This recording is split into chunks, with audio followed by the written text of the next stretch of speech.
और एक कोट आपको सुनाता हूँ, बड़ा मुझे पसंद है ये कोट। इशफाक अहमद रहीमहुल्लाह माशाल्लाह बहुत बड़े अदीब गुज़रे, वो कहते हैं कि कभी भी किसी इंसान की तरफ से अपनी नाकदरी पर ना कुड़ना, कभी भी किसी इंसान की तरफ से अपनी नाकदरी पर ना कुड़ना, क्योंकि कदर कीमत का तयन हमेशा वक्त करता है और दराजात ऊपर मुतय्यन होते हैं।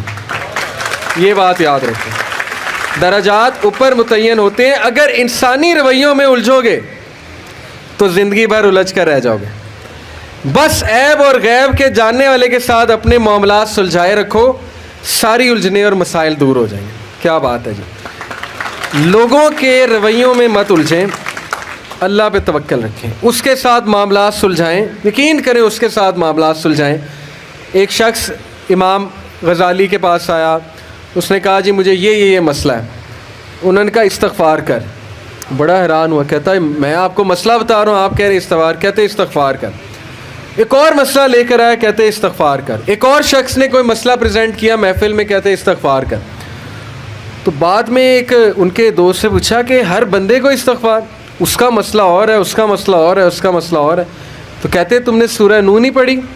हज़रत नूह क्या कहते हैं अपनी कौम को कि इस्तग़फ़ार करो, अल्लाह औलाद देगा, अल्लाह जो है वो माल देगा, अल्लाह ताला रिज़्क़ देगा, अल्लाह ताला खेत देगा, बागात देगा, बारिश बरसाएगा। हर मसले का हल तो इस्तग़फ़ार है। तो मैंने सबको इस्तग़फ़ार कहा, तो इसलिए इस्तग़फ़ार अल्लाह के साथ मामला। लोग दुख देंगे आपको, हमारे नबी से ज़्यादा दुख किसको दिया है लोगों ने? जब नबी को लोग दुख दे सकते हैं तो हम कौन हैं? जब बेहतरीन इंसान को, सच्चे तरीन इंसान को दुख दिया जा सकता है तो हमारी क्या औकात है? हमें भी लोग दुख देंगे, अपने भी दुख देंगे, कुलीग से भी हो सकता है दुख हो, बहुत से लोग दुख देंगे। लेकिन दुख जो है ये नबियों की मीरास है, याद रखें। अगर दुख और गम बुरी बात होती तो नबियों को कभी ना होता, ये बात याद रखें। हर नबी गम से गुजरा, हर नबी गम से गुजरा, हर नबी मुश्किल से गुजरा। तो इससे घबराना नहीं आपने, ये अल्लाह दर्जात बुलंद करता है आपके। हमसे बड़े गुनाह होते हैं, फिर अल्लाह ताला जो है वो उनका कफ़ारा यहीं पे दिलवा देता है मुख्तलिफ़ तरीक़ों से। मुश्किलात आती हैं, टेस्ट और ट्रायल्स आते हैं, बड़ा कुछ आता है, लेकिन क़यामत वाले दिन वो शख्स क्लीन स्लेट की तरह आता है। हदीस में आता है कि क़यामत वाले दिन कुछ लोग बिल्कुल क्लीन आएंगे, उनका अमाल नामा साफ़ सुथरा होगा। तो कहा जाएगा ये वो लोग हैं जिनको दुनिया में बड़ी मुश्किलात फ़ेस करना पड़ी, लेकिन सब्र किया इन्होंने अल्लाह के फ़ज़ल से, और आज उस नतीजे में क़यामत वाले दिन कुछ नहीं है इनके अमाल में, यानी बुराई कुछ नहीं है, सिर्फ इनके अमाल में अच्छाई है। तो ये मुश्किलात का वबश्शिर साबिरीन कि बेशक अल्लाह सुब्हानहू व तआला सब्र करने वालों को बशारत देता है और कहता है कि सलूट तुम्हें लगेगा फ़रिश्तों से, और अल्लाह ताला तुम्हें सलाम पेश करता है। और कुरान में सब्र का जो लफ्ज़ है ये 100 बार तकरीबन आया। सब्र का लफ्ज़ जो है कुरान में 100 बार आया। और जन्नतियों की सबसे बड़ी खूबी सब्र है कि ये सब्र करते थे, गम पे सब्र, बुरे रवैयों पे सब्र। सब्र का मतलब है बर्दाश्त कर जाते थे, लड़ाई नहीं की, बिला वजह फड्डे नहीं किए, सब्र कर गए, पी गए, गुस्से को पी जाने वाले। ये बहुत पसंद है, अल्लाह सुब्हानहू तआला को बहुत पसंद है।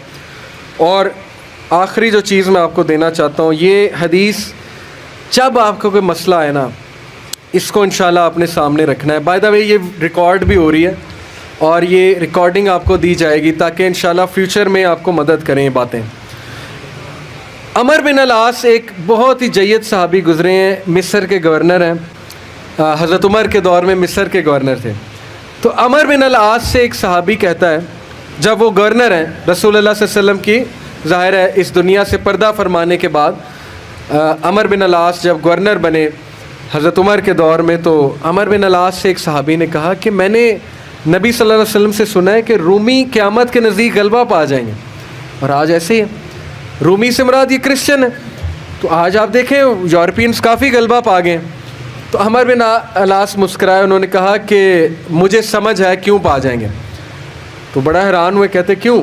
कहते मैंने इन पे हुकूमत की है, मैं आपको इनकी 5 बातें बताता हूँ, मैं आपको इनकी 5 खसूसियात बताता हूँ जिसकी वजह से गलबा पा जाएंगे। ये उनका व्यू है अमर बिन अल-आस का कि दैट्स वाई ये लोग गलबा पा जाएंगे क़यामत वाले दिन। उन्होंने कहा क्या इनमें 5 खसूसियात हैं, आपने हुकूमत की है इन पर। पहली खसूसियत, their ability to cope well with tribulation. क्या मतलब है? सही मुस्लिम की रिवायत है, कि जब इन पे कोई मुश्किल आती है ना, एकदम घबराते हैं, लेकिन मुहासबा कर लेते हैं मुश्किल आई क्यों।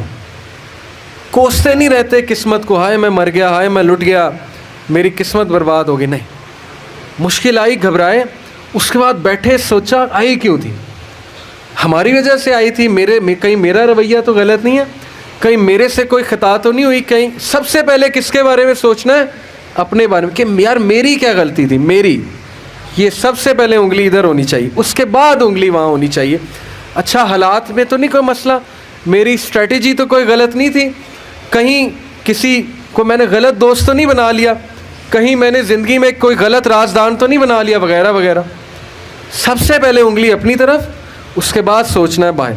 तो सबसे पहली क्वालिटी कि जब मुश्किल मुसीबत आती तो सोचते हैं कि यार ये आई क्यों। Their ability to recover quickly after a disaster.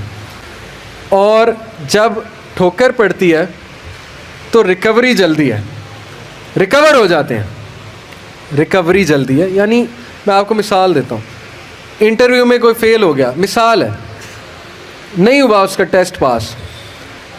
अब क्यों नहीं हुआ, अगर तो रोने लग जाएगा तो रोने से तो टेस्ट पास नहीं होगा।